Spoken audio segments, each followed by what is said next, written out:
Sungguhnya bulan Ramadan adalah bulan spesial, bulan yang mulia, dan para ulama sepakat bahwasanya beramal soleh di bulan Ramadan pahalanya dilipat gandakan oleh Allah Subhanahu wa taala.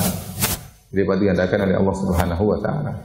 Berbeda seorang sholat di bulan Ramadan, seorang berpuasa di bulan Ramadan, seorang baca Quran di bulan Ramadan, seorang bertasbih, berzikir di bulan Ramadan, pahalanya tidak sama dibandingkan dengan di bulan-bulan yang lainnya.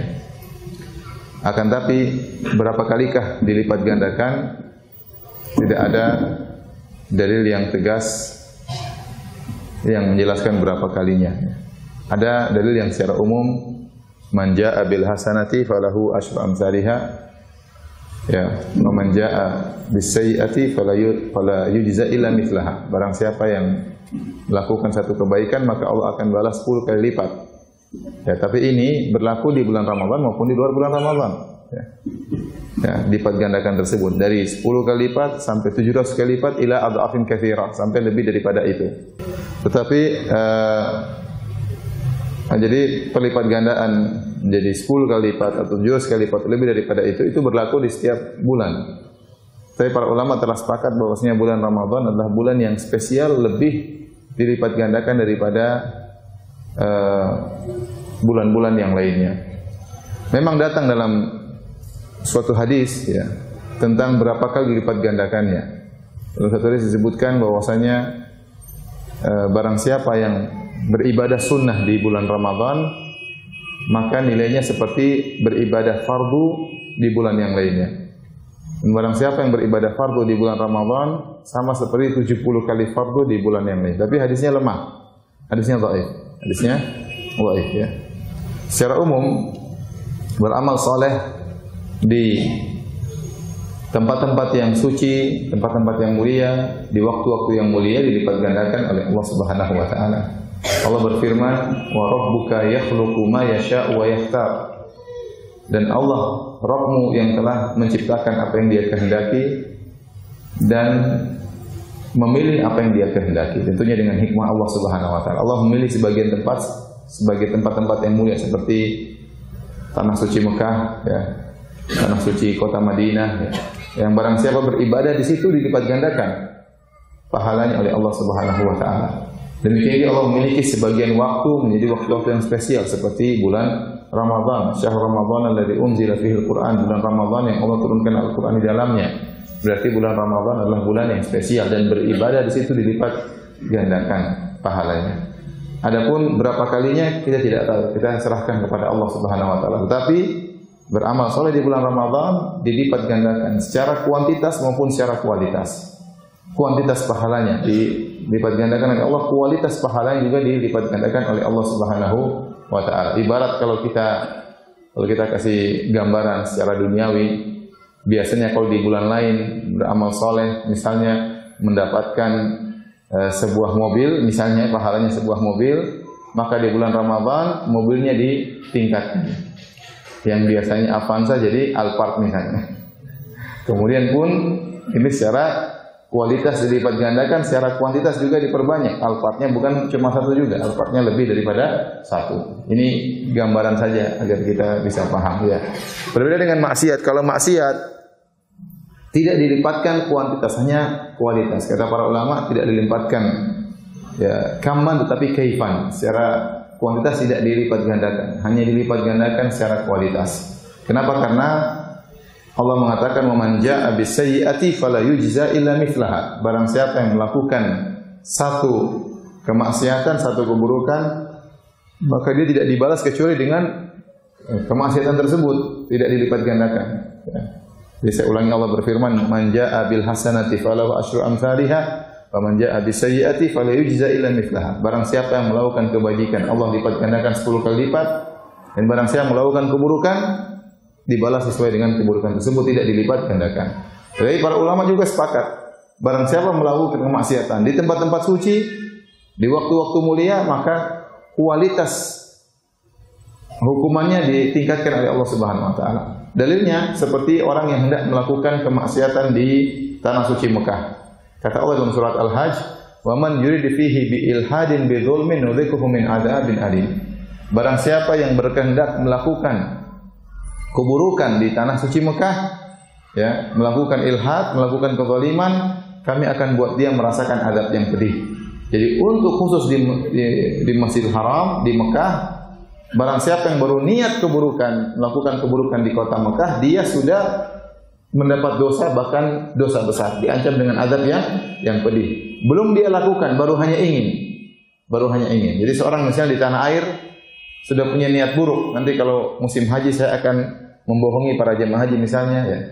Saya akan jual kambing tapi kambingnya enggak ada, cuma jual kuponnya misalnya. Jemaah haji dibohongin, ya. Dia niatnya sejak di tanah air, dia sudah terancam dengan dosa yang besar. Ya. Ini keistimewaan tanah Mekah. Sama seperti seorang bermaksiat di kota Madinah, ya, tidak dilipat gandakan secara kuantitas hukumannya, tetapi dilipat gandakan secara kualitas, ya. Karena Nabi SAW bersabda, ya, "Wa man ahdatha fiha hadatsan aw awa muhditsan fa alaihi la'natullah wal malaikati wan nasi ajma'in. La yaqbalullahu minhu sarfan wala adlan." Kata Nabi SAW, barang siapa di kota Madinah, ya, melakukan suatu ihdath, melakukan kezaliman di kota Madinah, atau melindungi orang yang berbuat zalim di kota Madinah, maka atasnya laknat Allah dan malaikat dan seluruh manusia. La yaqbalullahu minhu sarfan wala adlan. Allah tidak akan menerima ibadah sunnahnya maupun ibadah wajibnya. Ya, ini jika seorang bermaksiat di kota Madinah, maka kualitas dosanya dilipat gandakan oleh Allah, bukan hitungannya. Ibaratnya secara gambaran, kalau dia bermaksiat di luar bulan Ramadan dapat hukuman pentungan, biasanya pentungannya kayu, kalau di Madinah pentungannya besi, namanya kira-kira itu. Tapi sama-sama satu apa? Pentungan. Bisa dipahami? Bisa dipahami. Jadi kalau perbuatan dosa dilakukan di tempat suci atau di waktu mulia seperti bulan Ramadan, maka tetap hitungannya satu dosa satu hukuman, tapi hukumannya ditingkatkan kualitasnya. Paham? Tetapi kalau perbuatan kebajikan dikerjakan di tanah suci, ya, atau di tempat suci atau di waktu yang mulia, maka dilipat gandakan oleh Allah dari sisi kuantitas maupun secara kualitas. Seperti di Mekah Madinah, barang siapa yang salat di Madinah, ya, dilipat gandakan lebih baik daripada 1000 salat di tempat yang lain. Di Mekah, 1 kali salat di kota Mekah dilipat gandakan lebih baik daripada 100.000 kali salat di tempat yang lain. Dilipat gandakan secara kuantitasnya. Sama di bulan Ramadan. Terlalu banyak dalil yang menunjukkan orang yang beramal saleh di bulan Ramadan dilipat gandakan pahalanya oleh Allah Subhanahu wa taala. Contohnya Nabi SAW bersabda, "Umratun fi Ramadan ta'dilul hajjata ma'i." Hadis riwayat Bukhari dan Muslim. Umrah di bulan Ramadan seperti haji bersamaku. Ini dalil bahwasanya umrah di bulan Ramadan pahalanya dilipat gandakan, karena Nabi mengatakan seperti haji. Nabi tidak mengatakan seperti umrah denganku, tapi seperti haji bersamaku. Pahala terserah Allah Subhanahu wa taala. Allah mau kasih pahala banyak-banyak karena amalan sedikit itu hak Allah Subhanahu wa taala. Jadi umrah di bulan Ramadan pahalanya seperti haji bersama Nabi sallallahu alaihi wasallam. Ini berarti menunjukkan kualitasnya ditingkatkan oleh Allah dan kuantitas juga ditingkatkan oleh Allah Subhanahu wa taala. Berarti kalau umrah di bulan-bulan yang lainnya tidak seperti umrah di bulan Ramadan, ya. Makanya di Mekah Madinah ramai kalau sudah bulan apa? Ramadan. Orang umrah sangat ramai, ya. Kemudian juga contoh dalil bahwasanya dilipat gandakan pahala di bulan Ramadan seperti Nabi SAW bersabda, "Man shalla ma'al imami hatta yansarif kutiba lahu qiyamul laila." Barang siapa yang salat bersama imam sampai selesai, maka dicatat baginya pahala semalam suntuk, ya. Ini tidak berlaku di luar bulan Ramadan. Berlakunya cuma di bulan Ramadan. Bisa jadi seorang salat tarawih bersama imam cuma 30 menit, ya. Paling lama 40 menit, apalagi di tanah air, ya. Ada yang 7 menit tapi itu enggak beres, ya. Kalau yang 30 menit, ya, 40 menit, ya. Sudah selesai, dicatat seperti sholat semalam suntuk, ya. Seperti 5 jam atau 6 jam atau 7 jam, ya. Jadi ini tidak berlaku di bulan-bulan yang lain. Ini menunjukkan pahala dilipat gandakan. Dilipat gandakan, ya. Ustaz, bagaimana kalau ternyata sholatnya sampai semalam suntuk? Ya, Nabi SAW Dalam beberapa riwayat salat bersama para sahabat salat tarawih sampai menjelang sahur. Saya menjelang sahur ya jelas. Yang kalau cuma salat 40 menit saja seperti salat semalam suntuk, apalagi salatnya sampai menjelang apa? Sahur ya. Kemudian dalil juga bahwasanya pahala dilipat gandakan di bulan Ramadan. Contoh, barang siapa yang menemukan Lailatul Qadar, kata Allah Subhanahu wa taala, Lailatul Qadri khairun min alfi syahr. Malam Lailatul Qadar lebih baik daripada 1000 bulan. Para ulama mengatakan barang siapa yang beribadah di malam Lailatul Qadar sama seperti dia beribadah ya lebih daripada 1000 bulan di bulan-bulan yang lainnya. Seperti ibadah 8,3 tahun lebih. Cuma diwakili dengan ibadah satu malam. Ini berarti kan dilipat gandakan oleh Allah Subhanahu wa taala ya. Ini semua dalil menunjukkan bahwasanya beribadah di bulan Ramadan pahalanya dilipat gandakan. Tetapi berapa kalinya kita tidak tahu. Yang jelas dilipat gandakan. Dan diriwayatkan dari sebagian salaf ya bahwasanya sebagian mereka ya menjelaskan berapa kali dilipat gandakannya. Seperti diriwayatkan dari Az-Zuhri, kemudian juga diriwayatkan dari tabi'in Az-Zuhri, kemudian juga dari Ibrahim An-Nakhai ya. Mereka menyebutkan berapa kali dilipat gandakannya. Contoh An-Nakhai rahimahullah berkata, "Shaumu yaumin min Ramadan afdalu min alfi yaumin." Berpuasa satu hari di bulan Ramadan lebih baik daripada berpuasa 1000 hari di bulan yang lainnya. Wa tasbihatun fihi afdalu min alfi tasbihah. Dan satu tasbih mengucapkan subhanallah di bulan Ramadan lebih baik daripada 1000 tasbih di bulan yang lainnya. Wa rak'atun fihi afdalu min alfi rak'ah. Dan satu rakaat di bulan Ramadan yang ditunaikan satu rakaat lebih baik daripada 1000 rakaat di bulan-bulan yang lainnya. Ini diriwayatkan dari An-Nakhai. Kemudian juga diriwayatkan dari Az-Zuhri, juga tabi'in. Dia berkata tasbihatun fi Ramadan afdalu min alfi tasbihatin fi ghairihi. Satu tasbih di bulan Ramadan, subhanallah, lebih baik daripada 1000 tasbih di bulan-bulan yang lainnya. Demikian juga dari Abu Bakar bin Abi Maryam meriwayatkan dari guru-gurunya, kanu yaqulun, mereka berkata, "Idza hadara syahrul Ramadan fanbasitu fihi bin nafaqah." Jika telah tiba bulan Ramadan, maka hendaknya kalian berlapang bermudah-mudahan untuk bersedekah. Fa inna nafaqata fihi mudha'afatun kan nafaqati fi sabilillah. Karena berinfak di bulan Ramadan dilipat gandakan pahalanya seperti berinfak di jihad di jalan Allah Subhanahu wa taala. Ini semua ijtihad dari tabi'in yang menunjukkan kata mereka ibadah di bulan Ramadan 1000 kali lipat daripada di bulan-bulan yang lainnya ya. Tapi ini hanya pendapat. Intinya saya sampaikan bahwasanya beribadah di bulan Ramadan dilipat gandakan daripada di bulan-bulan yang lain. Dan untuk ingat bahwasanya bulan Ramadan ini cepat selesai. Allah Subhanahu wa taala mengatakan ayyaman ma'dudat, hari-hari yang terhitung. Dan tidak terasa kita sudah lewat 14 hari ya. 14 hari atau 15?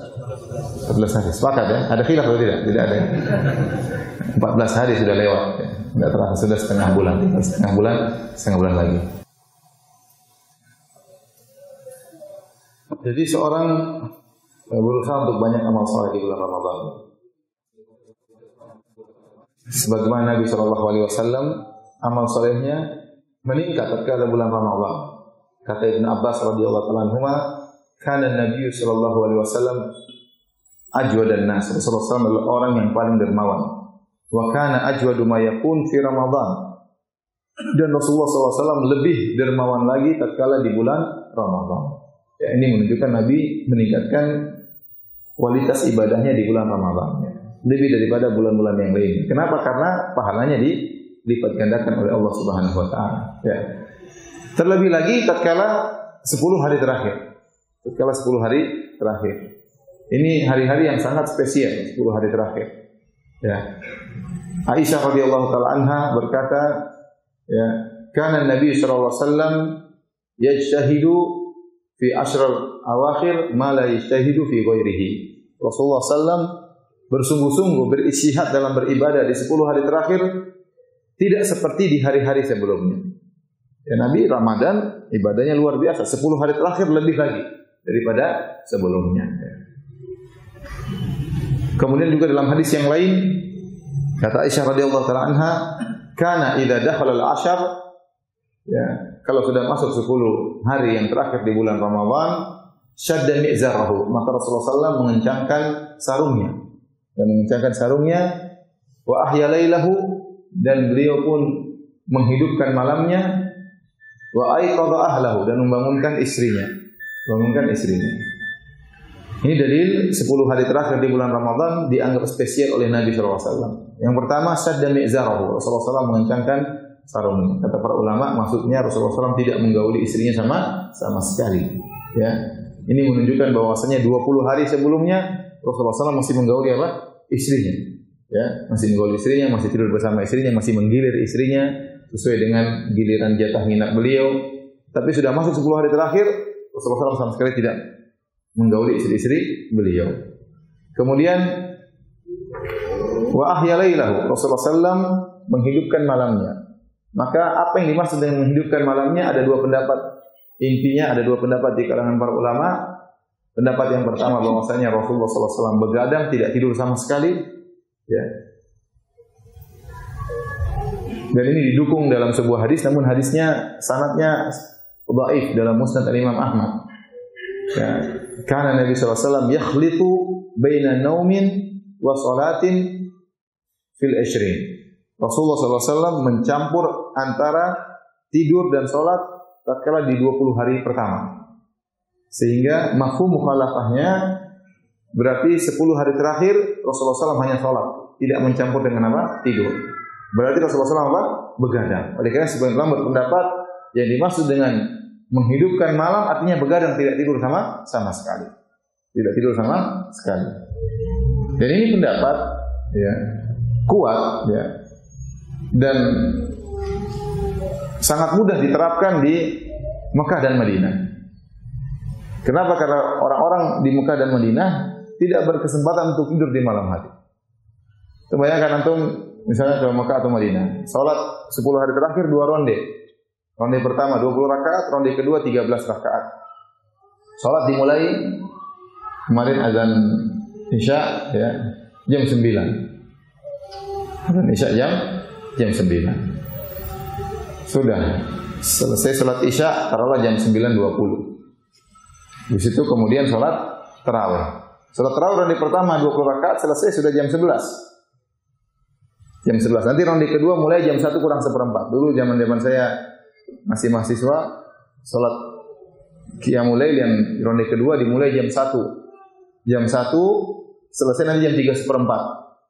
Jam 3 seperempat. Padahal kalau dulu sahur masih mungkin setengah 5, sekarang sahur jam azan subuh jam 4 lewat 5.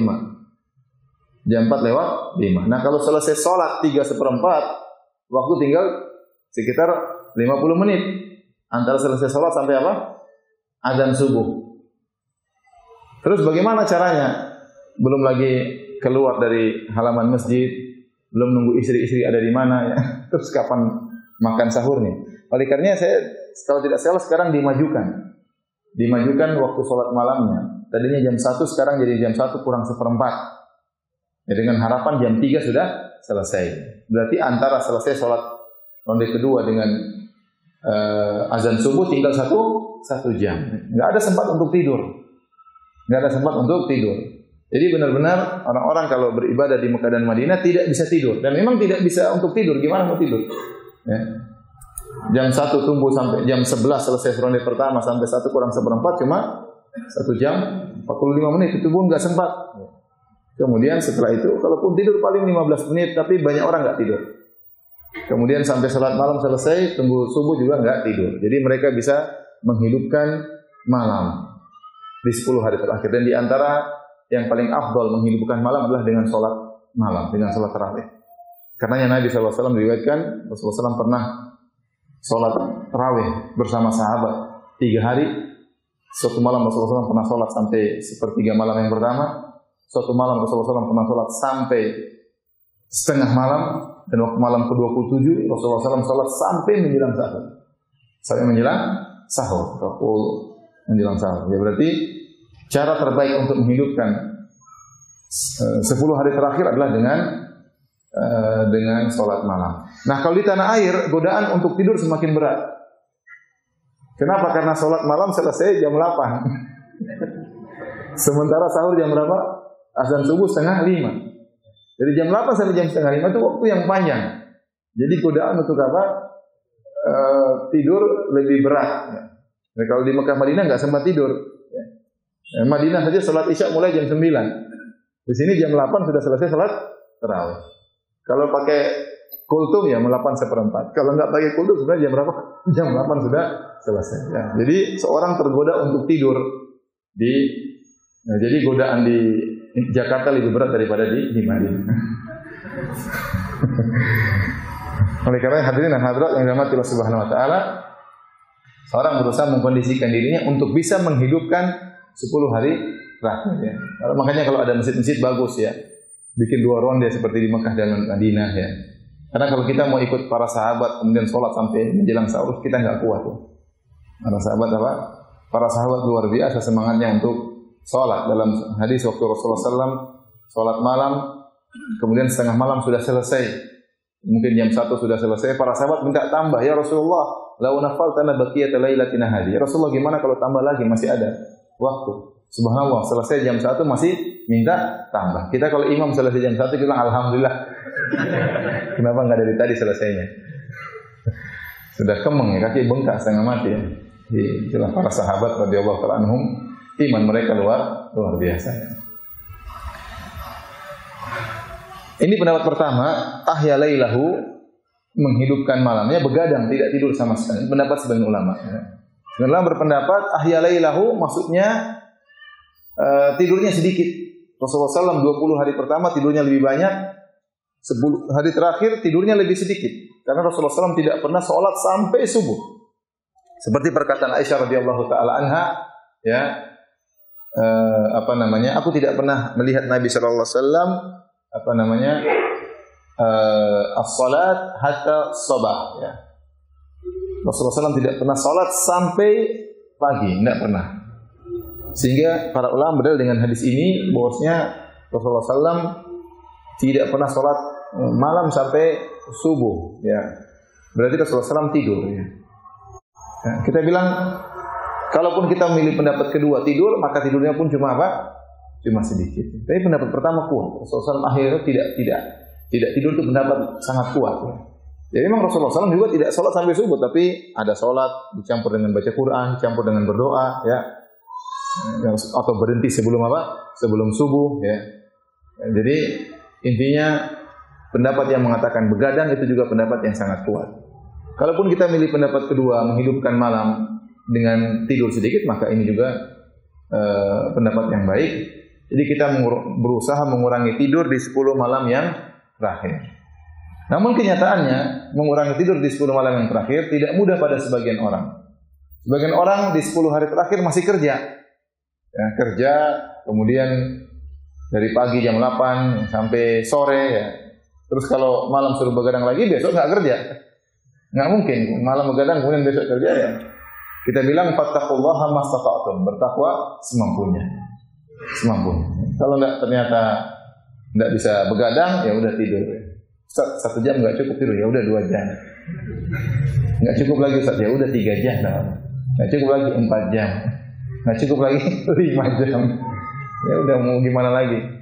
Allah Maha tahu. Kita punya kewajiban, sebagian kita punya kewajiban harus cari nafkah di siang hari. Jadi maksud saya berusaha bertakwa kepada Allah semampunya.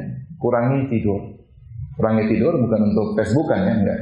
Kurangi tidur untuk baca Quran, untuk berdoa kepada Allah Subhanahu wa taala 10 hari yang terakhir. Kemudian Aisyah mengatakan wa aiqadha ahlahu. Di 10 hari terakhir Rasulullah SAW membangunkan istrinya, membangunkan keluarganya. Apakah Rasulullah SAW sebelumnya tidak membangunkan keluarganya? Kita katakan Rasulullah SAW selalu membangunkan keluarganya. Dalam hadis-hadis Rasulullah SAW membangunkan Aisyah untuk salat malam. Ya, Rasulullah SAW yang memotivasi kita untuk membangunkan istri. Rasulullah SAW rahimallahu imra'an qama minal lail fa shalla wa aiqadha ahlahu fa shallat fa in abat nadhaha ala wajhiha al-ma. Semoga Allah merahmati seorang suami yang bangun malam kemudian salat malam, membangunkan istrinya untuk salat malam kemudian istrinya salat malam. Allah rahmati lelaki seperti ini. Kalau istrinya enggan salat malam, maka dia percikan air di wajah istrinya. Ini Rasulullah SAW menyuruh kita untuk bangunkan istri salat malam. Apalagi beliau, tentunya beliau mempraktekkan apa yang beliau anjurkan. Bahkan dalam hadis Rasulullah SAW kalau salat malam, kemudian beliau ingin witir, maka beliau bangunkan Aisyah. Beliau bangunkan apa? Aisyah. Ya. Karena witir Nabi terkadang 3 rakaat, terkadang witir Nabi 5 rakaat, terkadang witir Nabi 7 rakaat, terkadang witir Nabi 9 apa? Rakaat. Ya. Jadi kalau beliau mau witir, ya, mungkin sudah menjelang subuh, maka Rasulullah SAW bangunkan Aisyah untuk apa? Untuk salat. Ya. Nah, Aisyah salat sendiri, Nabi juga salat sendiri. Ya. Jadi hari-hari selain Ramadan juga Rasulullah SAW bangunkan istrinya. Ya. Dalam hadis yang lain kata Rasulullah SAW, man yuqidu sawahibul hujurat. Siapakah yang bangunkan para penghuni hujurat, yaitu istri-istriku. Jadi istrinya dibangunkan untuk salat malam. Namun 10 hari terakhir ada penjelasan dari Aisyah, Rasulullah SAW membangunkan istrinya, menunjukkan Rasulullah SAW membangunkan istrinya lebih awal untuk salat malam.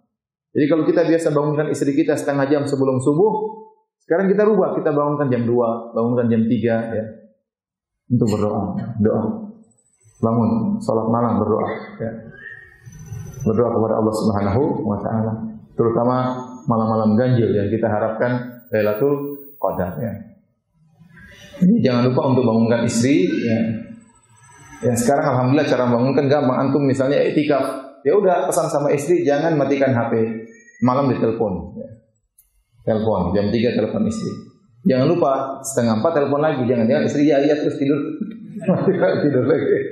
Cek 3:30 masih bangun enggak? 3:30 telepon lagi. Salat enggak? Ya, salat. Jadi harus kerjasama bilang istri ya, saya akan bangunkan kamu. Jangan matikan apa? HP. Kecuali kalau istri sakit, kalau istri lagi lemah ya, itu lain cerita. Tapi asalnya kita berusaha bangunkan istri sebagaimana dijalankan oleh Nabi sallallahu alaihi wasallam. Ini semua menunjukkan 10 malam terakhir adalah malam-malam yang spesial. Terutama di antara 10 malam terakhir itu ada satu malam yang namanya malam Lailatul Qadar. Malam Lailatul Qadar. Ini malam sangat spesial. Karenanya malam tersebut dicari oleh Nabi sallallahu alaihi wasallam. Nabi sallallahu alaihi wasallam pernah iktikaf dalam hadis Abu Sa'id Al-Khudri radhiyallahu anhu.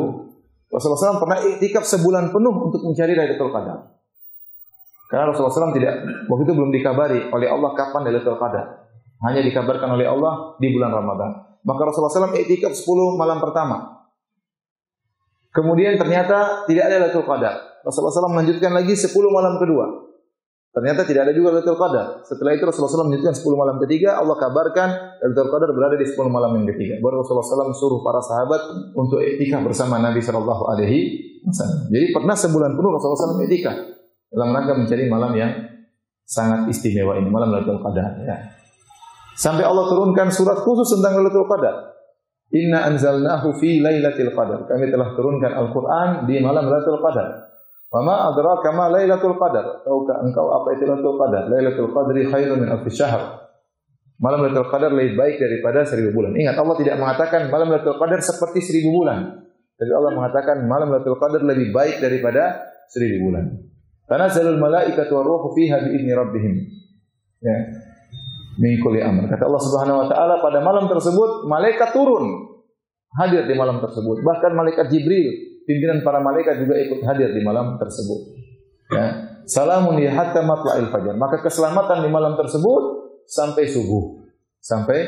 Jadi ada surat khusus tentang malam Lailatul Qadar. Ini malam spesial. Sampai-sampai Nabi dan para sahabat mencari malam tersebut. Ya. Dan malam tersebut terus ada sampai hari kiamat. Oleh karenanya, ya, karena saya dengar ada sebagian orang berpendapat Lailatul Qadar cuma di zaman Nabi. Sudah enggak ada lagi. Jadi mereka tidak pernah cari-cari Lailatul Qadar. Tidak benar, karena para sahabat setelah meninggalnya Nabi SAW, mereka masih terus mencari apa? Malam Lailatul Qadar. Baik. Lailatul Qadar, apa artinya Lailatul Qadar?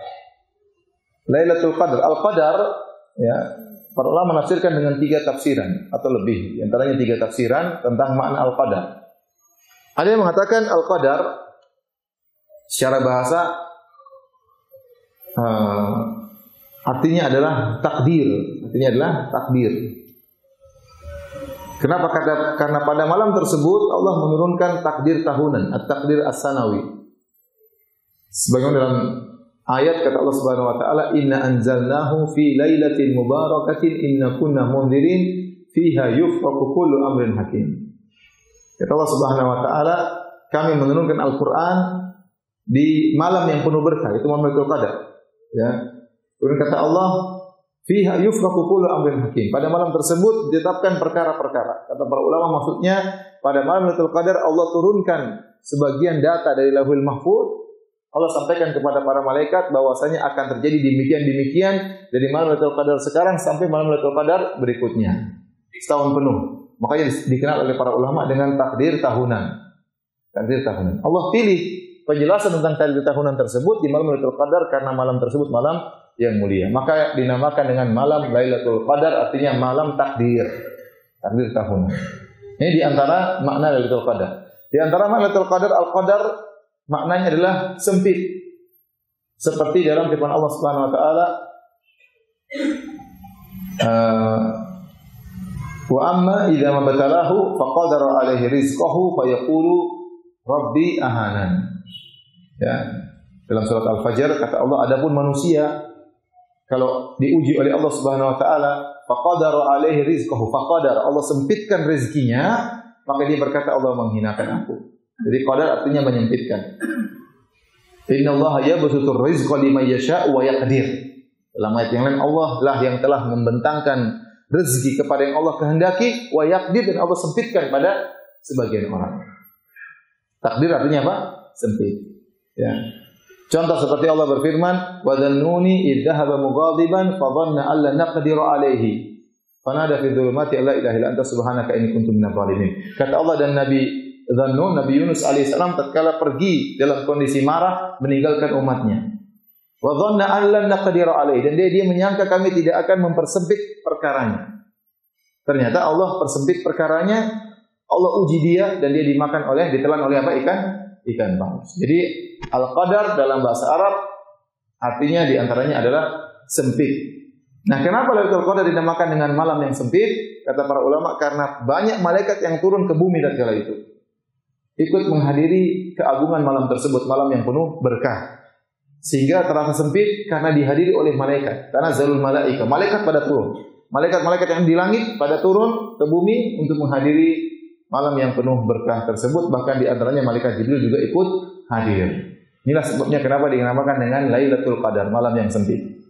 Kemudian antara tafsiran kenapa disebut Lailatul Qadar, Al-Qadar artinya syaraf, malam yang mulia. Ai lailatun dzatus syaraf, malam yang penuh kemuliaan. Kenapa dikatakan malam penuh kemuliaan? Karena malam tersebut lebih baik daripada 1000 bulan. Lailatul Qadri khairun min alfi syahr. Malam Lailatul Qadar lebih baik daripada 1000 bulan. Ada sebagian orang berpendapat Allah memberikan, menganugerahkan Lailatul Qadar kepada umat Islam karena umat Islam umurnya pendek-pendek, tidak seperti umat-umat terdahulu. Ini pendapatnya. Yang jelas Allah berikan kemuliaan barang siapa ibadah di malam tersebut sama seperti atau lebih baik daripada ibadah di 1000 bulan yang tidak ada Lailatul Qadarnya. 1000 bulan berapa tahun? 83 ya. Saya sering dengar 83, coba saya hitung lagi. Berapa? 1000 bagi 12 ya. Benar, 83,33. 83 bulan, 83 tahun. Ya. Sekarang, jadi kita ingin matematikakan agar kita lebih semangat ya. Karena kalau di matematikakan biasanya kita lebih semangat. Saya sering pengajian di Madinah, saya bilang ada para jemaah umrah, jemaah haji, Anda kalau sholat 1 hari semalam 5 waktu di Masjid Nabawi sama seperti sholat 1000 hari di masjid-masjid yang lainnya. Di Masjid Istiqlal, di Masjid Ampel, di Masjid Demak, di Masjid Rahmat, Selipi. Jadi satu hari 5 waktu di Masjid Madinah, Masjid Nabawi lebih baik daripada 1000 hari di masjid yang lain. 1000 hari 3 tahun.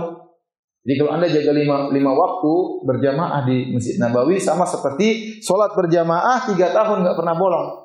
Di mana? Di Masjid Selipi, Masjid Ar-Rahman. Ya. Siapa yang mampu sholat 3 tahun nggak pernah bolong? Nah, kalau dikasih gitu jamaah semangat. Oh, semangat. Dimatematika-kan. Apalagi yang dimatematika-kan di Masjid Haram.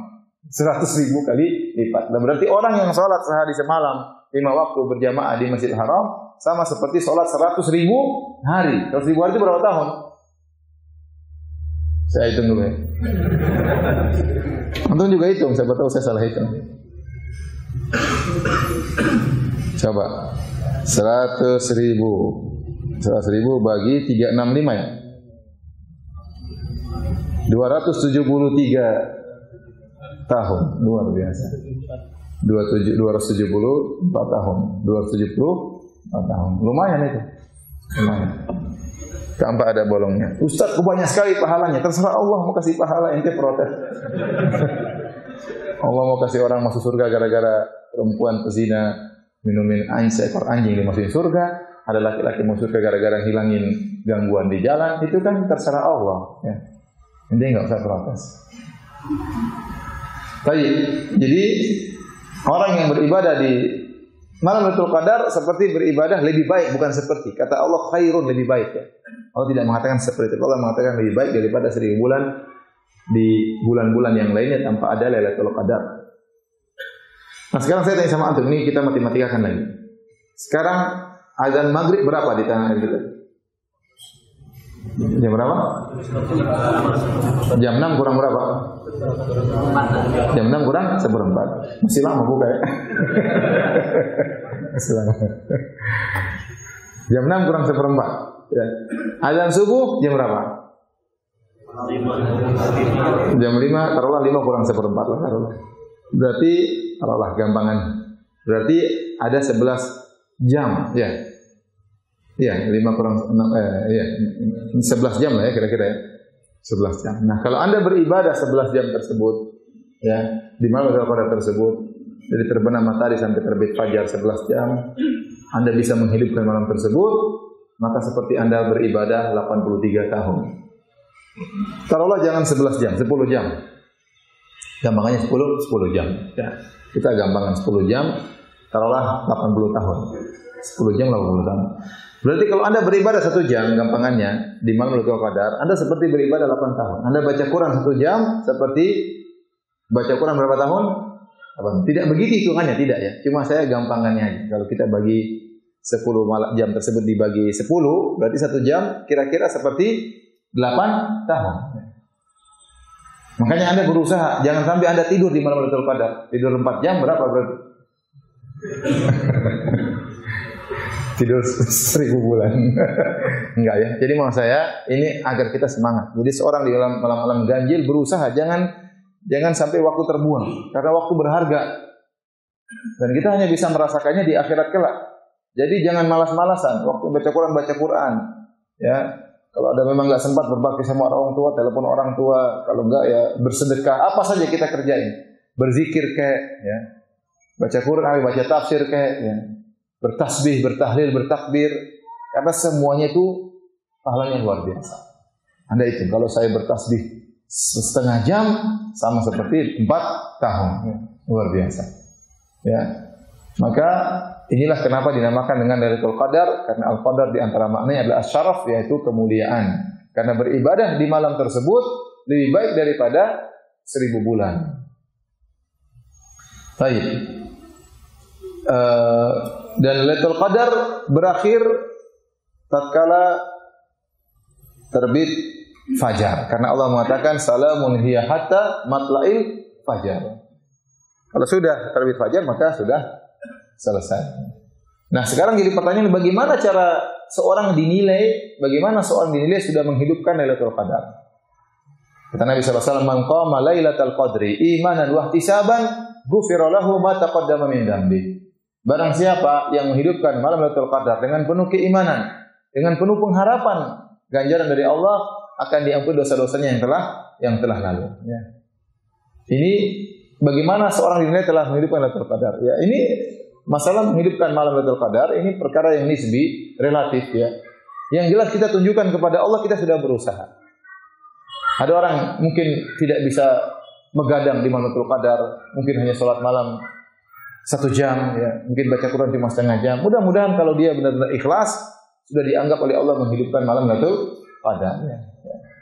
Sebagian ulama berpendapat minimal paling tidak kalau dia punya halangan jangan sampai tinggalkan salat berjamaah, salat Isya. Salat maghrib berjamaah, salat Isya berjamaah, salat subuh berjamaah. Mudah-mudahan sudah dikatakan menghidupkan malam tersebut ya. Tapi seorang berusaha waktunya sebanyak-banyaknya, terutama malam-malam ganjil di 10 malam terakhir untuk banyak beribadah kepada Allah Subhanahu wa taala. Baik. Kapan Lailatul Qadar? Lailatul Qadar ya. Ada khilaf di kalangan para ulama. Sebagian ulama berpendapat memastikan Lailatul Qadar tidak berpindah-pindah. Jadi dia selalu jatuh pada malam ke-27. Oleh karenanya sahabat Ubay bin Ka'ab pernah bersumpah, demi Allah Lailatul Qadar itu malam ke-27. Karena pada malam tersebut, kata dia, saya ingat Rasulullah SAW menyuruh kami untuk menghidupkan malam tersebut. Rasulullah SAW pernah menyuruh para sahabat untuk menghidupkan malam tersebut, malam ke-27. Berarti Lailatul Qadar pernah jatuh di zaman Nabi malam ke-27. Sehingga dianggap oleh sahabat Ubay bin Ka'ab, Lailatul Qadar tidak pernah berubah, selalu malam ke-27. Ya, pendapat yang lain, ini pendapat jumhur, bahwasanya ya, Lailatul Qadar berpindah-pindah dari tahun yang satu ke tahun yang lainnya. Bisa jadi satu malam 21, bisa jadi malam tahun yang lain, malam ke-29, bisa jadi malam ke-25, berpindah-pindah di malam-malam ganjil, Kenapa? Karena dalam hadis-hadis, kalau kita periksa hadis-hadis, kita baca hadis-hadis, maka disebutkan pernah Lailatul Qadar di zaman Nabi jatuh pada malam 27. Dan pernah juga Lailatul Qadar jatuh pada malam 21. Dan pernah Lailatul Qadar jatuh pada malam 23. Di Nabi SAW ya, puasa Ramadan kira-kira berapa kali? Kira-kira 9 kali, 8-9 kali ya. Jadi pernah jatuh malam 27, pernah jatuh malam 21, pernah jatuh malam 23. Dan untuk hadis Rasulullah SAW pernah mengatakan, saya dilupakan tentang kapan Lailatul Qadar. Tapi saya lihat dalam mimpi bahwasanya keesokan harinya saya sujud ya di tanah yang ada airnya. Ternyata pada hari malam 21 terjadi hujan. Malam 22 paginya Rasulullah SAW salat subuh dan beliau salat sujud di tanah yang bercampur dengan air. Karena masjid Nabi dia hanya pelepah korma sehingga ada air yang masuk menetes ke dalam masjid Nabi yang cuma tanah. Sehingga pernah terjadi Lailatul Qadar malam 21 dan jadi hujan di malam tersebut. Jadi bisa jadi malam Lailatul Qadar turun hujan, bisa jadi. Jadi ini pendapat yang kuat bahwasanya Lailatul Qadar pernah terjadi atau berpindah-pindah setiap tahunnya, tidak menetap pada satu malam tertentu. Wallahu a'lam bishawab. Dahulu Nabi SAW pernah diberitahu oleh Allah kapan Lailatul Qadar. Dalam Sahih Al-Bukhari Rasulullah SAW berkata, "Inni kharajtu li ukhbirakum bi Lailatul Qadar wa innahu talaha fulan wa fulan." Aku keluar untuk mengabarkan kepada kalian kapan Lailatul Qadar. Tetapi si fulan dan si fulan bertengkar. Farufi'at, kemudian diangkat ilmu tersebut. Fa asan yakuna khairul lakum, semoga yang lebih baik bagi kalian. Jadi Rasulullah SAW pernah diberitahu oleh Allah kapan Lailatul Qadar. Rasulullah SAW ingin menyampaikan kabar gembira kepada para sahabat Lailatul Qadar malam ini. Tetapi tiba-tiba ada yang bertengkar. Dibuat lupa oleh Allah Subhanahu wa taala. Allah membuat Nabi jadi apa? Lupa. Hingga Nabi sudah lupa.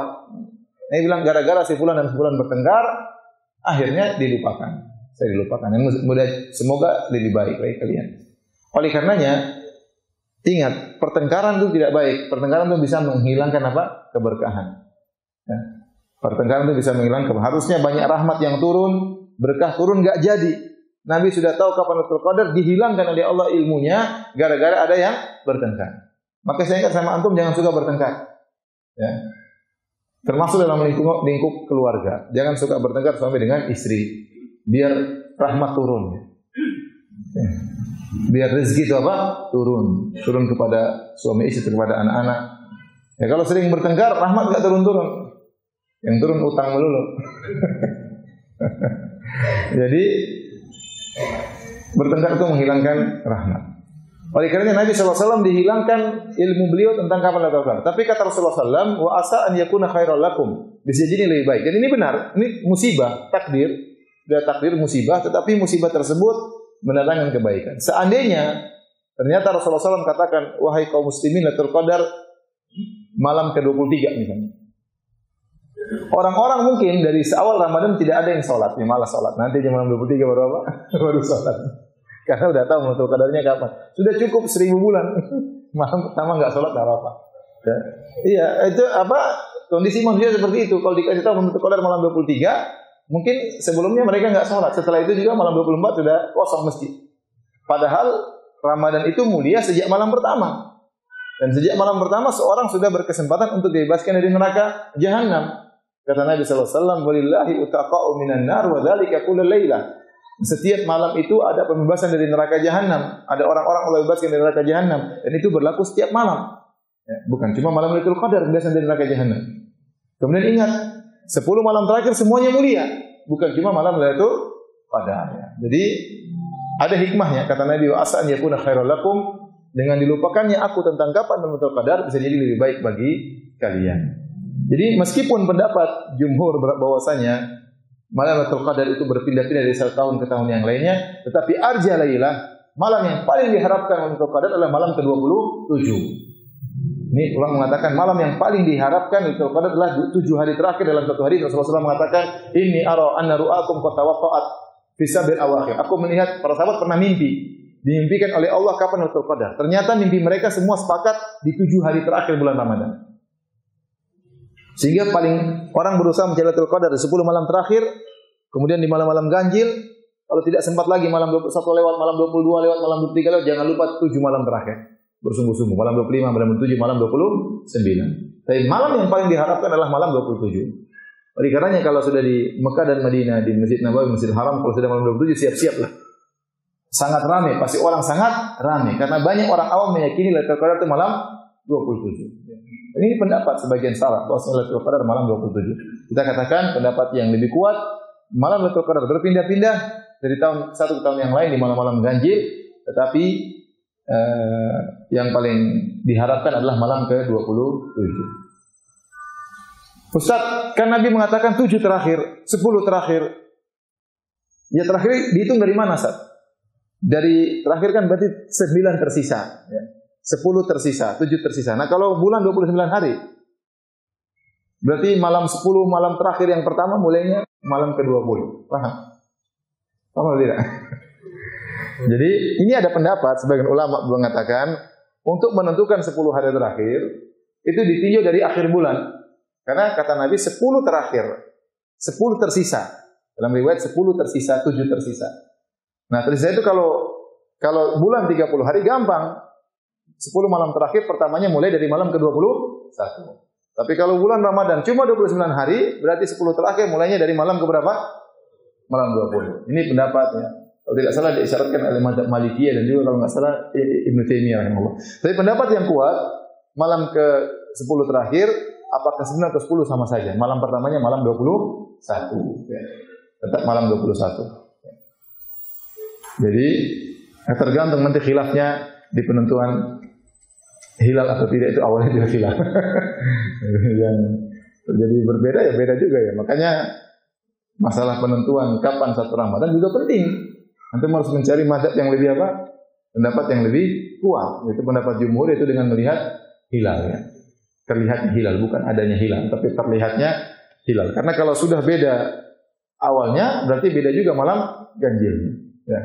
Intinya seorang berusaha mencari malam Lailatul Qadar di 10 malam terakhir, terutama di 7 malam terakhir, di malam-malam ganjil. Malam 21, malam ke-23, malam ke-25, malam ke-27, malam ke-29. Dan malam yang paling diharapkan malam ke-berapa? 27. Baik. Ustaz, apakah ada ciri Lailatul Qadar? Ya, disebut dalam hadis ada ciri-ciri Lailatul Qadar. Lailatul Qadar itu ciri-cirinya seperti dijelaskan oleh Syekh Utsaimin rahimahullahu taala. Secara ciri fisik, malam tersebut tidak panas dan juga tidak dingin. Malam tersebut sejuk. Kemudian tidak ada angin, tidak ada badai. Malam tersebut tidak ada badai yang bertiup kencang di malam tersebut. Ya.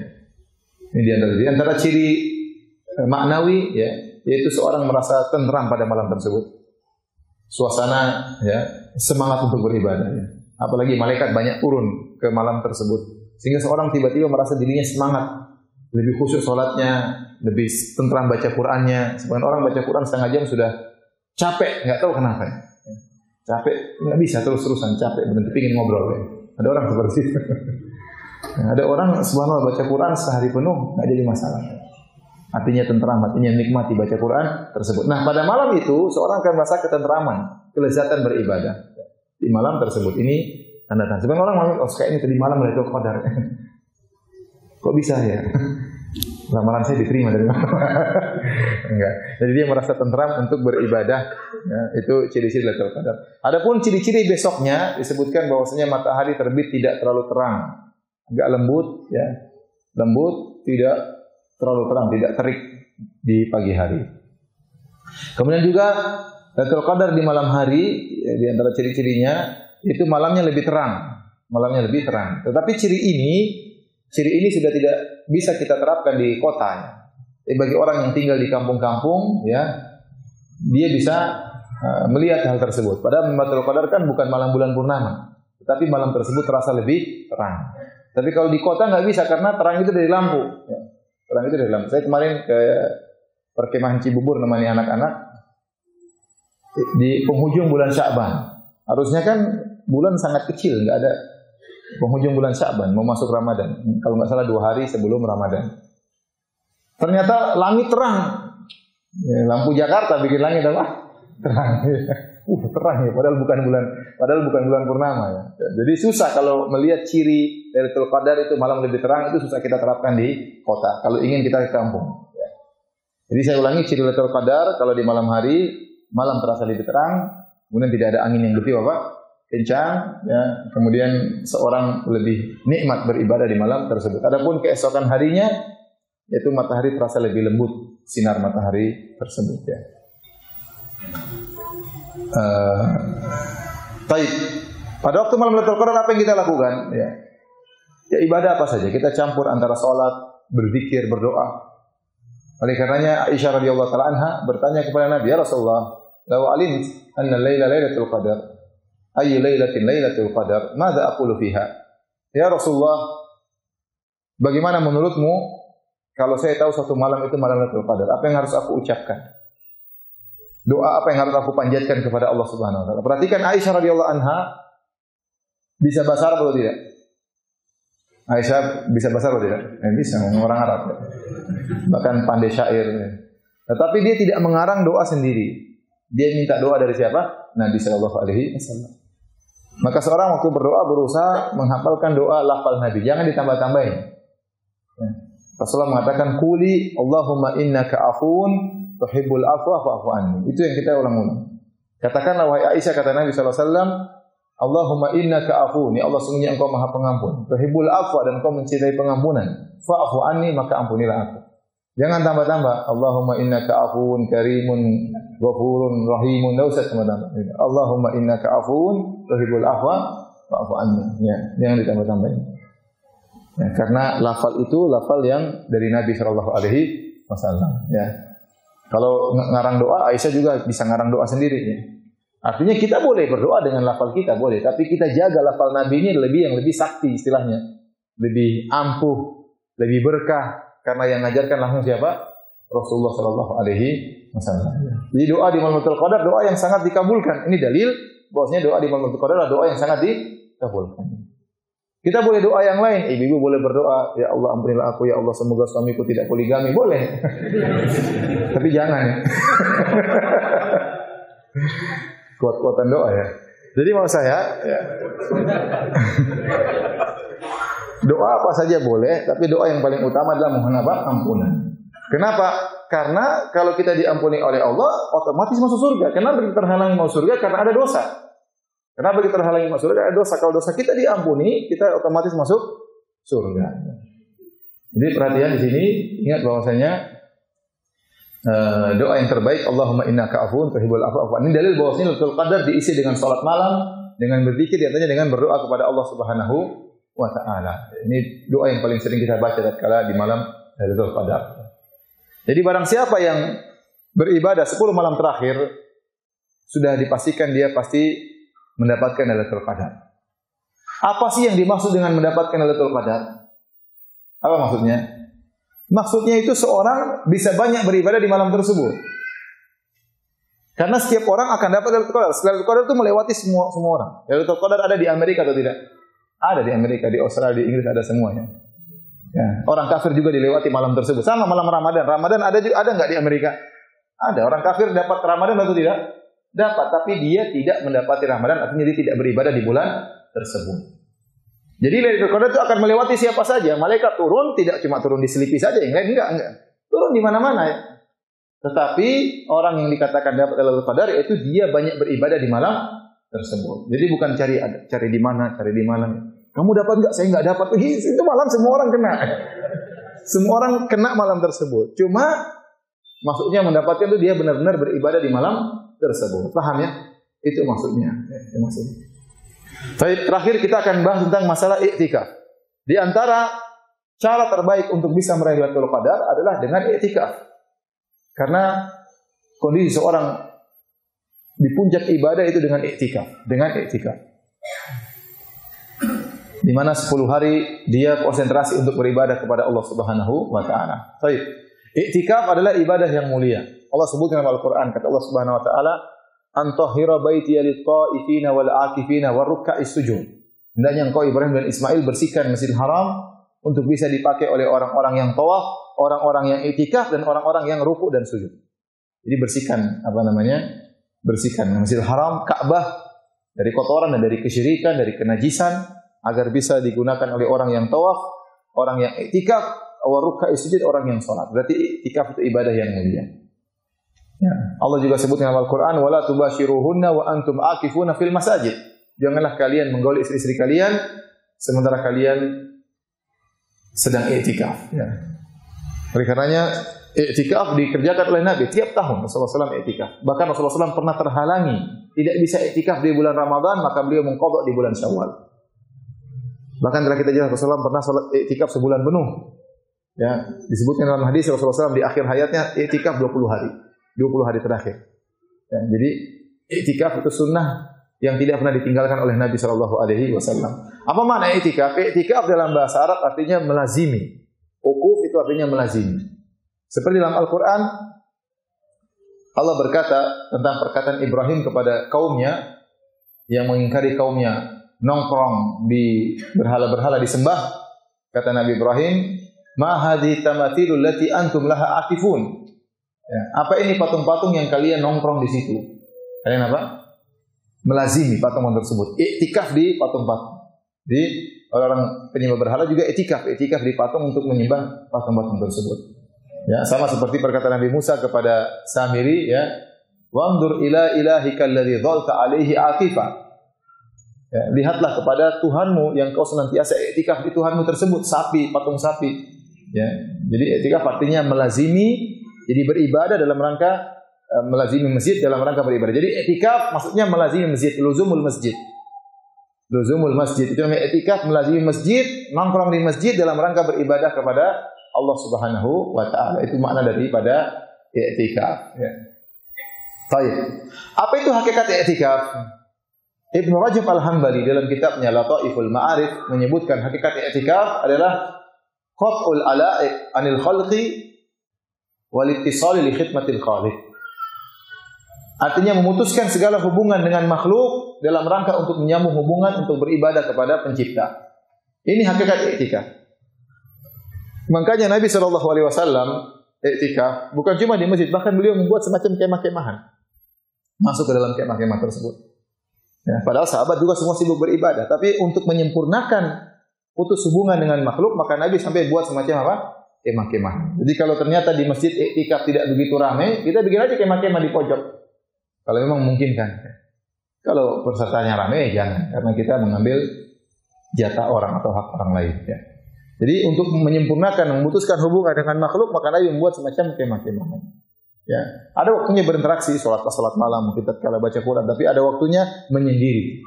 Jadi Anda kalau ingin i'tikaf berusaha wujudkan hakikat i'tikaf ini. Semakin Anda terputuskan dari hubungan dengan manusia, maka itu i'tikafnya semakin baik. Semakin Anda berhubungan dengan Allah Subhanahu wa taala. Maka i'tikaf kurang sempurna kalau ternyata seorang i'tikaf kemudian masih terus Facebookan, masih tulis status, ya. Tulis status, sempat-sempatnya tulis status, kemudian lagi baca komentar dikomentari lagi. Kapan? Habis waktu, ya. Habis waktu. Kemudian i'tikaf, tapi grup WhatsApp 20 tidak live semua. Makanya saya anjurkan live semua grup, ya. Kalau sudah i'tikaf, live aja, nanti masuk lagi belakangan. Apa? Supaya sempurna, karena orang terganggu. Ya, kalau HP nyala repot ya. Sebagian orang kalau istrinya ketinggalan enggak apa-apa, HP-nya ketinggalan dia bingung. Kalau internet mati bingung dia. Kenapa? Ya, orang sekarang dunia internet ya. Jadi, kalau i'tikaf kemudian WhatsApp jalan terus, WhatsApp tersisa buat istri oke, buat anak oke, tapi grup-grup tinggalin aja. Karena sebagian orang nggak ngerti kita sedang i'tikaf.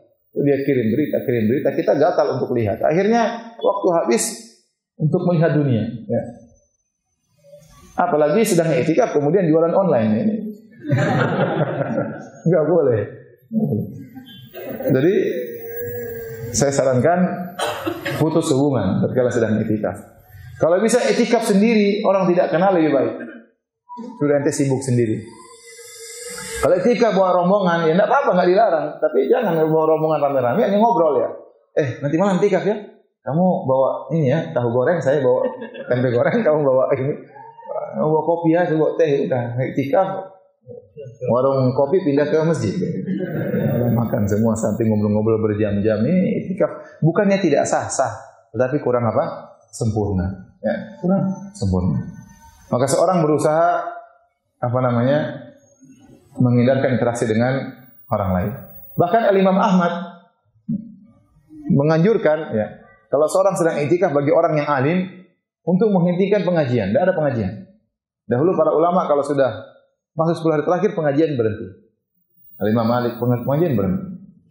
Kemudian juga yang suka ngajarin Quran, Iqra, ya, dia Iqra'il Quran, dia ngajarin Al-Quran, ada yang ngajarin orang tajwid, ada orang setoran sama dia, kata Imam Ahmad kalau bisa diberhentikan.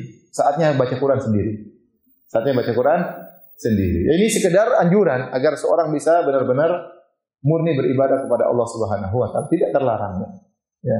Tapi kenyataannya saya lihat praktek-praktek masjid-masjid dan saya sering juga ngisi pengajian di malam-malam i'tikaf. Tidak semua orang mampu ibadah sendiri. Tadi baca Quran melulu dia enggak kuat ya. Akhirnya dia pingin selingannya HP ya. Lihat berita WhatsApp ya. Maka tatkala daripada selingan dia lihat kabar-kabar, mending selingan dibuat pengajian. Jadi bagus juga memang ada sebagian panitia i'tikaf minta ingin ada pengajian. Karena memang salat pun tidak bisa lama-lama, imamnya pun tidak kuat. Mau imam 3 jam orang enggak kuat ya. Imamnya bisa dilemparin sama 3 jam lama sekali ya. Ya, 1 jam itu sudah luar biasa. 1 jam sudah luar biasa ya. Dan yang berat ya. Itu membayangkan salat 2 jam, apalagi qiyamul lail 2 jam seperempat, 13 rakaat itu cukup kemeng kaki ya.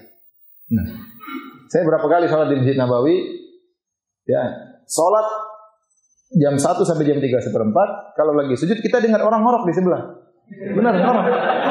Benar-benar ngorok, beneran, tidak main-main. Tapi waktu Allah Akbar dia bisa bangun juga, Masya Allah.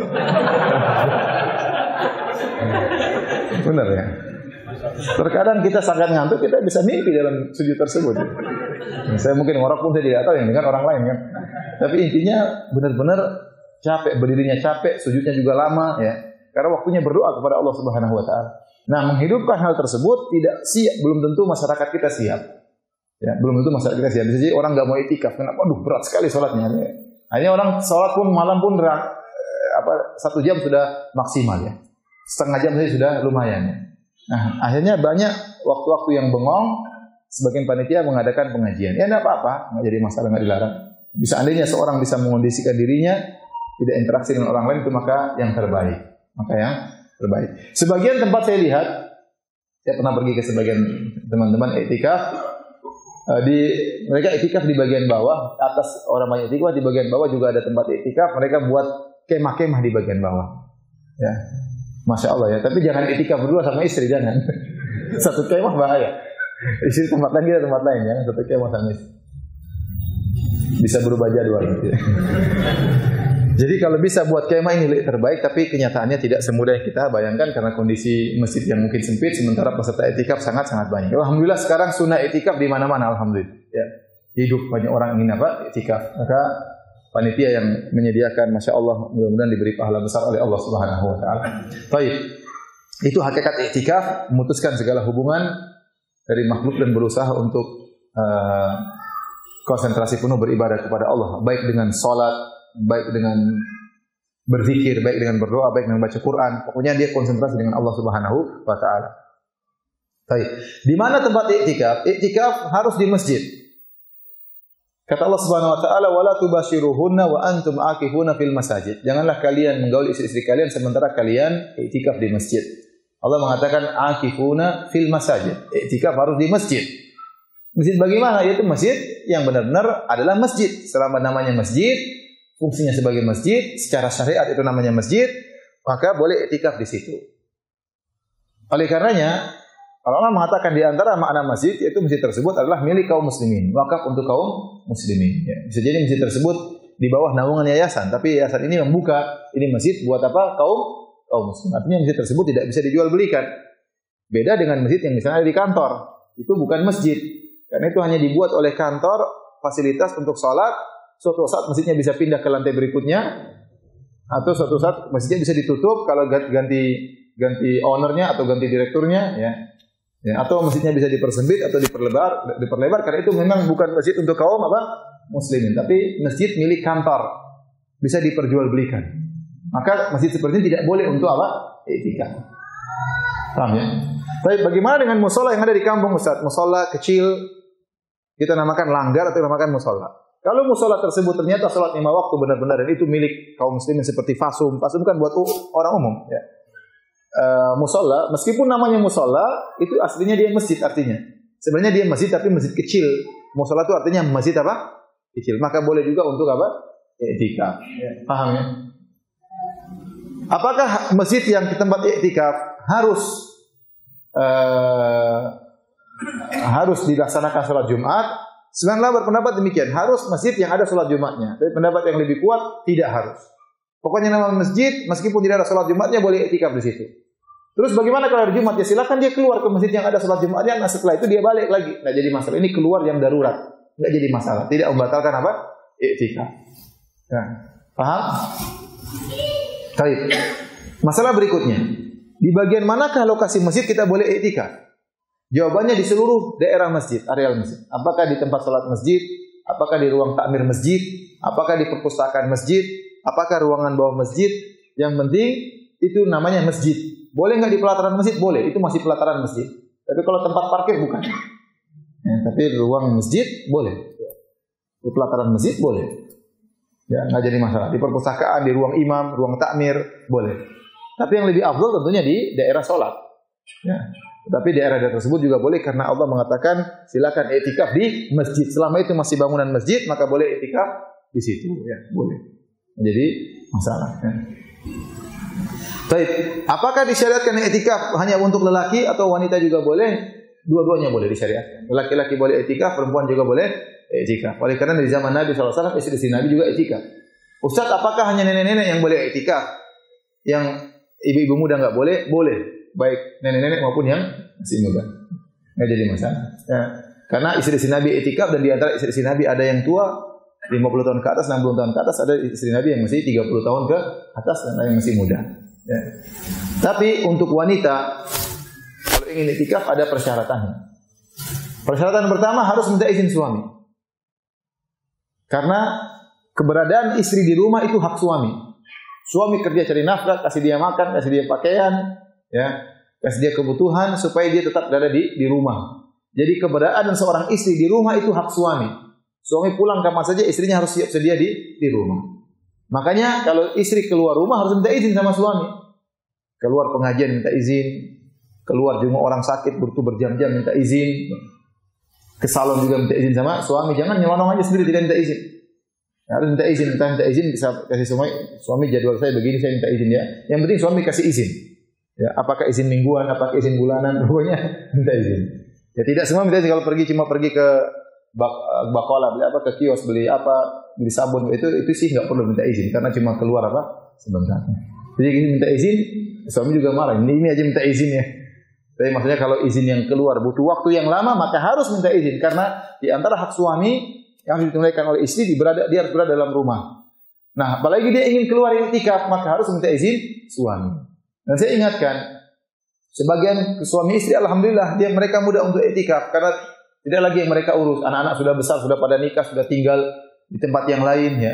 Atau anak-anak pada di pondok semua. Ya enggak apa-apa iktikaf bareng-bareng. Tapi ada sebagian istri yang memang dia harus di rumah. Anak-anaknya masih kecil misalnya, anak harus dibangunkan, dibuatkan sahur, dibangunkan untuk salat subuh dan macam-macamnya, maka saya tidak menganjurkan wanita seperti ini i'tikaf. Ya. Saya tidak menganjurkannya. Ya kecuali kebutuhannya sudah terpenuhi, ya, maka tidak mengapa dia i'tikaf, ya. Ini syarat pertama, harus minta izin kepada suami. Syarat kedua, ya waktu dia i'tikaf, dia ke masjid harus menjaga diri. Tidak boleh dia berhias, tidak boleh dia berias, tidak boleh dia pakai minyak wangi, ya. Tidak boleh dia maca, tidak boleh menampakkan kecantikannya, ya, tidak boleh, karena bisa mengganggu yang lainnya. Bahkan mazhab Syafi'iyah mengatakan wanita yang masyhurah bil jamal, wanita yang terkenal cantik tidak boleh ke masjid. Ya. Ya. Kenapa? Karena bisa mengganggu yang lainnya. Wanita terkenal istrinya bapak itu cantik sekali, terkenal, ya, nggak bisa dihindari. Orang bilang itu ikut i'tikaf nggak istrinya? Bagaimana nggak? Bagaimana dia lewat orang pada lihat tergoda, orang lihat cantik sekali tergoda. Jadi ibu-ibu bisa nilai ya. Tanya sama suami, saya ini cantiknya seberapa? Ada orang yang cantiknya ada yang cuma nilainya 6, ada yang 7,5. Ada sebagian orang nilainya 10,5. Cantik banget, tidak wajar cantiknya. Wajar seperti ini, hendaknya jangan i'tikaf, kecuali mungkin dia pakai cadar. Ya, karena orang lihat pasti tergoda. Bayangkan, malam Lailatul Qadar dilihat sama laki-laki. Jadi pikiran nih Lailatul Qadar lihat istri orang. Ya, nanti imamnya juga enggak khusyuk kasihan. Oleh karenanya, kalaupun dia harus ke masjid, maka harus jaga diri. Kalau dia memang cantik, dan memang ada orang cantik, wajahnya memang cantik, mau diapain? Ya, anugerah dari Allah Subhanahu Wa Taala. Maka dia kalau berusaha jangan berhias, berusaha tutup wajahnya. Jangan sampai dilihat apa? Laki-laki, menggoda laki-laki yang lain. Ya. Ini antara syaratnya. Dan yang ketiga, tidak boleh haid dan nifas. Tidak boleh haid dan nifas. Wanita yang haid, kalau di tengah i'tikaf dia haid, maka i'tikaf batal. I'tikafnya apa? Batal. Adapun wanita yang mustahadah, yang darah-darah penyakit, bukan haid, bukan nifas, maka tidak mengapa. Di antara istri-istri Nabi ada yang mustahadah. Misalnya sudah penyakit darah keluar terus setelah sudah lewat jadwal haid masih terus keluar darah, namanya darah penyakit. Ada sebagian istri Nabi yang tetap i'tikaf meskipun dalam kondisi mustahadah, darahnya keluar terus. Bahkan dia sholat, dia membawa semacam tosok, semacam tempayan diletakkan di bawah, dia sholat sambil darahnya terus mengalir. Enggak jadi masalah. Yang penting dia jaga kebersihan. Yang penting jaga apa? Kebersihan. Tapi kalau haid nifas tidak boleh i'tikaf. Baik. Di antara fikih yang berkaitan dengan i'tikaf, yang membatalkan i'tikaf ada dua. Ada tiga bagi wanita, bagi laki-laki ada dua. Yang pertama batal i'tikaf kalau berhubungan dengan istri, jelas i'tikafnya batal. Kata Allah, "Wala tubashiruhunna wa antum aqifuna fil masajid." Jangan kalian menggoda istri kalian sementara kalian sedang i'tikaf. Yang kedua, keluar dari masjid tanpa ada darurat. Keluar dari masjid tanpa ada darurat. Kalau kita keluar hanya sebagian tubuh, sementara sebagian masih di masjid, masih belum batal. Nabi SAW waktu i'tikaf, beliau menyisir rambut beliau, Aisyah yang sisir. Jadi masjid Nabi dengan rumah Nabi nyambung di bagian di bagian depan nyambung, ya, sehingga ada jendela. Jadi Nabi sedang i'tikaf, beliau mengeluarkan kepala beliau di rumah beliau untuk disisir oleh Aisyah radhiyallahu taala anha. Tapi tidak batal karena yang keluar cuma kepalanya saja, paham? Ya, badannya masih di masjid. Jadi kalau antum tangannya keluar jendela enggak batal ya. Kepalanya keluar jendela enggak batal. Tapi kalau loncat batal. Karena seluruh anggota tubuh keluar tanpa ada keperluan. Paham? Adapun keluar-keluar yang darurat tidak membatalkan i'tikaf. Contoh seorang i'tikaf kemudian dia harus buang air sementara WC-nya di luar masjid misalnya. Tidak mengapa. Ya, ini karena darurat. Dia buang air kemudian balik, enggak jadi masalah. Bahkan kata para ulama, jika ternyata WC yang ada di masjid tidak memadai. Contoh peserta i'tikaf ramai sampai ratusan. WC cuma satu. Ada masjid seperti itu. Saya pernah ngisi pengajian yang hadir mungkin lebih dari 1.000 ramai. Ya, masjid WC cuma satu. Ternyata orang malas nyumbang WC kali. Ingin nyumbang masjid. Ya. Padahal itu juga dapat pahala. Ya. WC dipakai orang yang hendak ke masjid. Ya.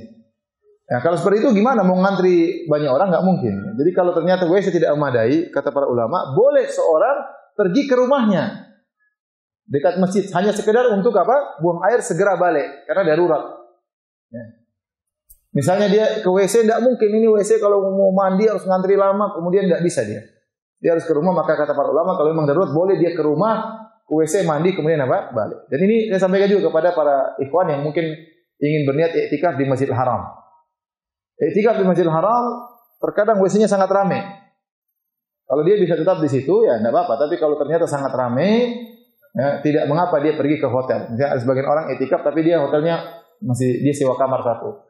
Maka enggak mengapa dia buang air kemana? Ke hotelnya, mandi, langsung balik. Jangan setelah buang air di malam hari, kemudian mandi, kemudian minum kopi dulu di hotel, batal kalau gitu. Harus segera apa? Segera balik. Kemudian keluar yang darurat, contohnya seperti keluar untuk cari makan.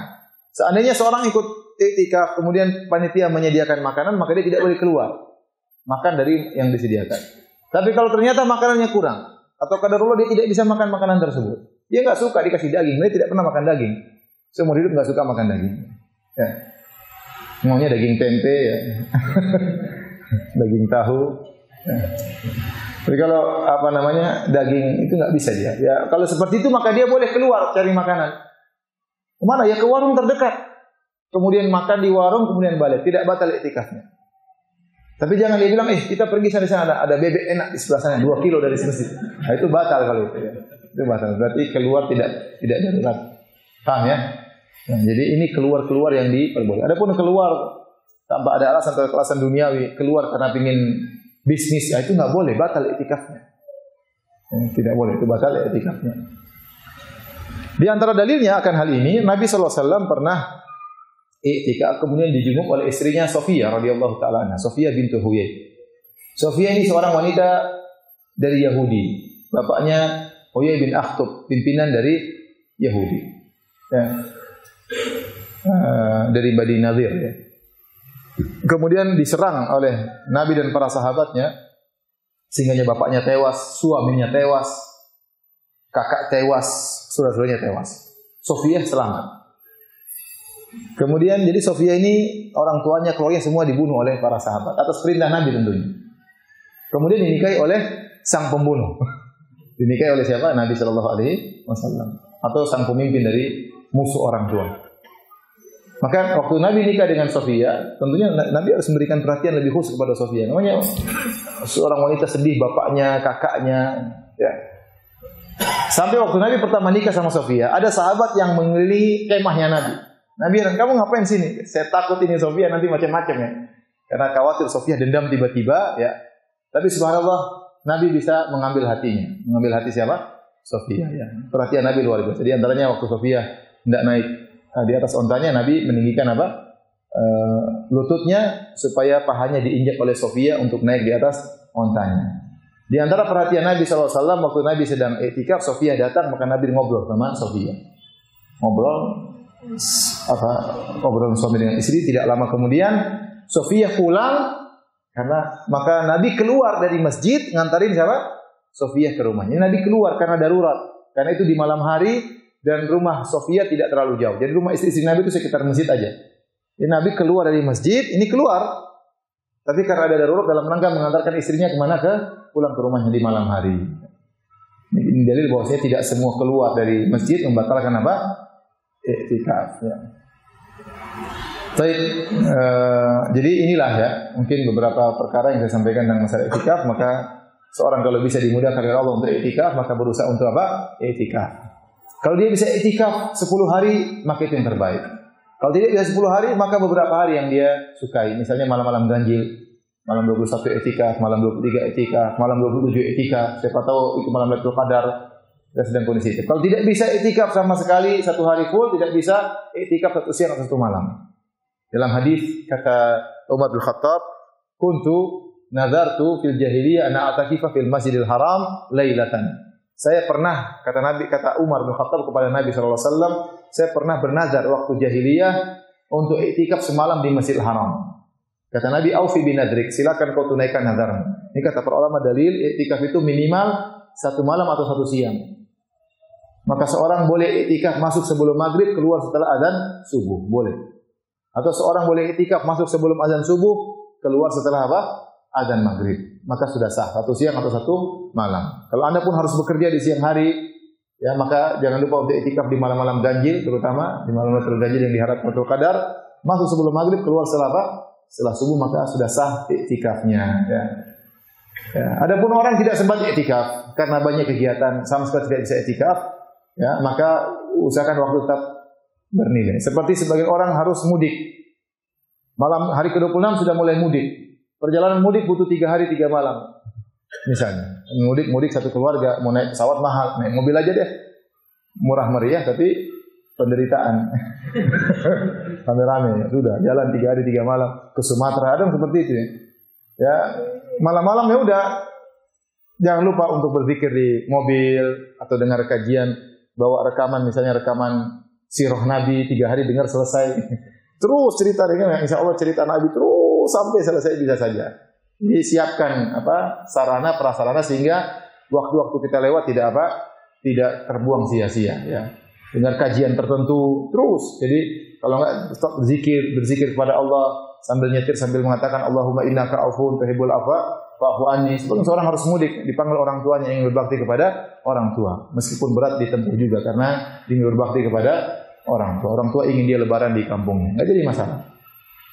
Kemudian saya ingatkan pula untuk mempersiapkan i'tikaf, terutama bapak-bapak dan ibu-ibu, kalau bisa sebelum masuk 10 hari terakhir sudah beli macam-macam barang-barang untuk bikin kue, beli sekarang.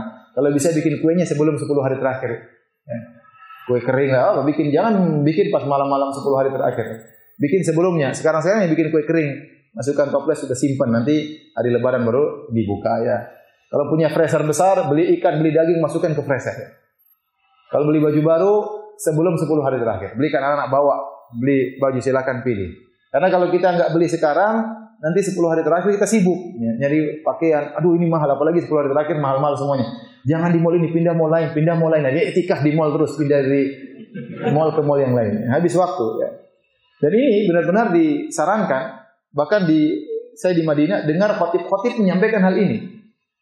Maksudnya kepada para jamaah yang ingin membeli barang, hendaknya beli sebelum 10 malam terakhir. Mereka anjurkan, diajarin caranya demikian. Supaya 10 hari terakhir bisa konsen untuk apa? Untuk beribadah. Ya. Jadi semua orang boleh mendapatkan Lailatul Qadar, tapi kondisi yang terbaik adalah tatkala i'tikaf. Tapi kalau tidak i'tikaf juga bisa meraih Lailatul Qadar dengan berusaha tetap beribadah kepada Allah Subhanahu wa taala. Demikian saja para hadirin.